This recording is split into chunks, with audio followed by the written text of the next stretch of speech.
நேற்று புதன்கிழமை சேலம் டிஸ்ட்ரிக்ட் ஃபுல்லாக ஸ்கூல் லீவு.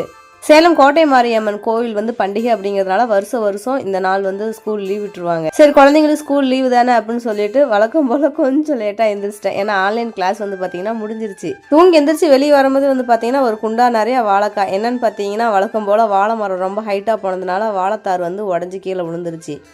அதை வந்து ஒன்று ஒன்றா தனித்தனியாக பிச்சு அத்தை வந்து பழுக்க வைக்கலான்னு சொல்லிட்டு எடுத்து வச்சுட்டாங்க. ரெகுலராக 4 மணிக்கு எந்திரிச்சிட்டு இன்னைக்கு கொஞ்சம் லேட்டாக எழுந்திரிக்கும். என்னமோ எனக்கே ஒரு மாதிரி ஆயிடுச்சு. ஒரு சில கஷ்டமான விஷயமா இருந்தால் கூட தொடர்ந்து ஒரு 21 நாளைக்கு நம்ம வந்து கடைப்பிடிச்சிட்டு வந்துட்டோம் அப்படின்னா நமக்கே பழக்கமாயிடுமா. அட்லீஸ்ட் டெய்லி நம்ம 4 மணிக்கு எந்திரிக்கலாம் கூட ஒரு 5 மணிக்காவது ரெகுலராக எந்திரிக்கணும்னு நினச்சிட்டு இருக்கேன். ஆனால் உண்மையாலுமே நல்லா இருக்குங்க. காலையில் வந்துட்டு லேட்டாக எந்திரிச்சு சமைக்கிறத விடவே நேரமாக எந்திரிக்கும் போது அன்னைக்கு ரொட்டீன் லைஃப் வந்து கொஞ்சம் எனர்ஜிக்காக இருக்கிற மாதிரி இருக்கும். இன்றைக்கி வந்து பார்த்திங்கன்னா நம்ம வீட்டில் கீரை வந்து கடைஞ்சிருந்தேன்.